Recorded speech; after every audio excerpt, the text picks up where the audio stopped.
As we all know, China is a highly authoritarian country. It has proven this to be the case with everything from crackdowns on protests to the terrible treatment of the Uyghur Muslims. Recently, 2 new authoritarian measures have further revealed the grotesque nature of China's authoritarianism. The first such authoritarian measure is a massive crackdown which tightly controls when and how long for people can play video games.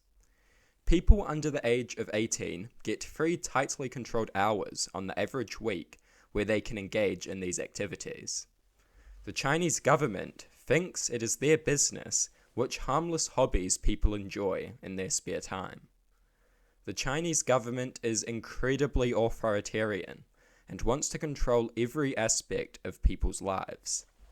This is beyond abhorrent and represents a massive overreach of government power into people's private lives. What harmless hobbies you do in your spare time should of course not be the business of the state. But I need not say this anymore, as any reasonable person already realizes the utter absurdity of this authoritarianism. Excessive video game use in young people can be a problem. This problem, however, is only going to be solved by encouraging responsible and controlled behavior in individuals. This is not an issue for state authoritarianism to solve. That is an overreach of government power. Now, we have the second of China's 2 newest authoritarian crackdowns. This, once again, represents the Chinese government doing all that it can to cement its social control. China has apparently banned feminine men from TV. This is part of the crackdown which aims to enforce some kind of deranged morality. Banning feminine men from television and cracking down on their role in entertainment. This is indefensible.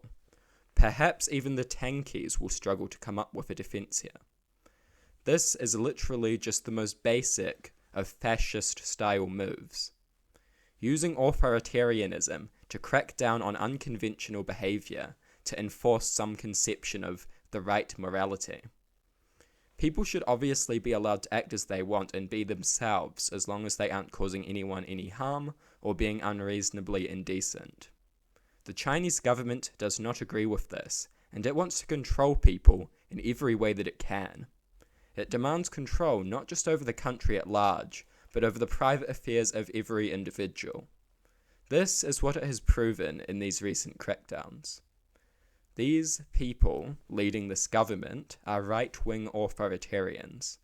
This government is not communist, it is not left-wing, and it is most certainly not a friend of the left.